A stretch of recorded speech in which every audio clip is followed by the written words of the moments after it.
Assalamualaikum warahmatullahi wabarakatuh. Perkenalkan kami dari kelompok 5 akan mempresentasikan mengenai tugas mata kuliah umum agama Islam. Kali ini kami akan membawakan tema mengenai menjelaskan konsep-konsep hukum, hak asasi manusia, demokrasi dalam perspektif Islam, serta mampu menganalisa penerapannya dalam konteks masyarakat Indonesia. Sebelumnya, izinkan kami untuk memperkenalkan anggota kelompok kami. Yang pertama, saya sendiri atas nama Ahmad Difania Putri dengan NPM 157. Perkenalkan, nama saya Erwin Ziadjan dengan NPM 153. Perkenalkan, nama saya Maulana Kodri, NPM 154. Kenalkan, nama saya Alif Zainul Hisham, NPM 155. Perkenalkan, nama saya Cynthia Dwi Permata dengan NPM 156. Baiklah, selanjutnya akan kami mulai untuk presentasi pada hari ini. Yang pertama akan dibacakan oleh Mbak Ertanti dulu. Silakan, Mbak.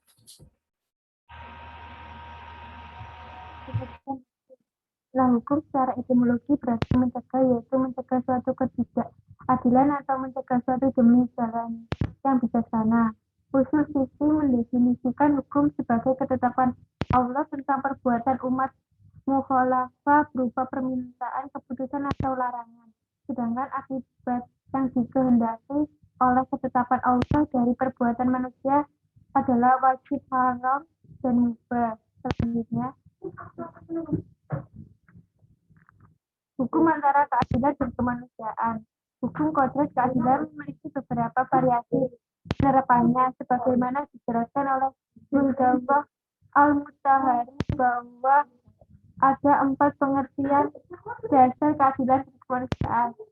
1. Keadilan dalam arti keseimbangan. 2. Keadilan berarti kesetaraan dan tidak ada bentuk diskriminasi. 3. Keadilan tidak lengkap ketika kita mempertimbangkan pentingnya menghormati hak-hak pribadi mereka yang kepadanya mereka berutang. 4. Keadilan Tuhan. Hukum dan penerapannya dalam masyarakat. Menurut J.N.D. Anderson, bahwa saat ini setidaknya ada 3 model negara dalam komunitas muslim dunia. Yang pertama, negara-negara Islam ideal seperti Arab Saudi dan Kuwait, yang sistem hukumnya mengikuti syariah sebagai sistem manusia dan kurang lebih masih berlaku. Yang kedua, negara-negara sekuler seperti Turki, yang sistem hukumnya telah meninggalkan hukum syariah dan menggantinya dengan hukum yang sepenuhnya sekuler. Yang ketiga, negara-negara muslim, dalam arti sebagian besar warisan mereka adalah muslim, tapi mereka mengikuti jalan perkembangan sekuler dan memasukkan aturan Islam ke dalam hukum seperti Libya, Mesir dengan syariah. Hak asasi manusia. Hak asasi manusia adalah hak dan segala perbuatan yang dimiliki oleh manusia atau makhluk hidup. Dalam Islam, hak asasi manusia adalah hal yang mutlak. Islam mengusung ajaran perbedaan pendapat atau hak asasi manusia yang terdapat dalam Al-Quran dan ajaran seluruh umat Islam. Hak asasi manusia dalam Al-Quran seperti nomor 1, hak yang bersikap individual, hak kemerdekaan, hak yang bersifat sosial, hak hidup, dan hak memiliki. Sikap umat Islam terhadap hak asasi manusia. Sebagaimana telah dijelaskan, hak asasi manusia merupakan perdebatan antar negara. Meskipun manusia merupakan topik yang ideal dan hak asasi manusia seringkali menemui kendala. Berfokus pada alam untuk melupakan nilai alam, nilai pengabdian dalam manusia yang juga materialistis menjadi aspek kehidupan yang terpisah atau individualisme. Demokrasi Islam adalah ideologi politik yang berusaha menerapkan prinsip-prinsip Islam untuk ketertiban umum dalam kerangka demokrasi. Teori politik Islam mencantumkan 3 karakteristik fundamental demokrasi Islam. Pemimpin harus dipilih oleh rakyat, tunduk pada hukum syariah, dan berkomitmen untuk mempraktikkan syura. Berikut ini adalah contoh dan penjelasan tentang prinsip-prinsip demokrasi. 1. Asyurah adalah prinsip bagaimana mengambil keputusan yang secara tegas ditegaskan dalam Al-Quran. Kedua, Al-Adalah, yang artinya keadilan. Artinya penegakan hukum termasuk rekrutmen di berbagai departemen pemerintahan harus dilakukan secara adil dan bijaksana. Yang ketiga, ada al-musawah, adalah setara, yang artinya tidak ada pihak yang merasa lebih tinggi dari yang lain untuk dapat memaksakan kehendaknya. Lanjut. Kemudian ada penerapan konsep hukum, demokrasi, dan HAM. Yang pertama, penerapan hukum. Kota Aceh juga dikenal dengan hukum pidana Islamnya yang dikenal dengan hukum jinayat. Hukum jinayat merupakan tindak pidana dalam ajaran Islam dengan bentuk-bentuk perbuatan jahat yang berhubungan dengan jiwa manusia atau dengan bagian tubuh manusia, seperti pembunuhan, dakwaan zina, pencurian, mabuk-mabukan, dan lain-lain. Hukum ini berlaku untuk semua orang Aceh yang telah melanggar hukum Islam yang ada. Hukum jinayat ini tertuang dalam Kanun Aceh nomor 6 tahun 2014. Contoh nyata dari hukum jinayat ini adalah yang terjadi pada hari Jumat, tanggal 19 Januari 2018 di pelataran Masjid Baitul Salihin seusai sholat Jumat.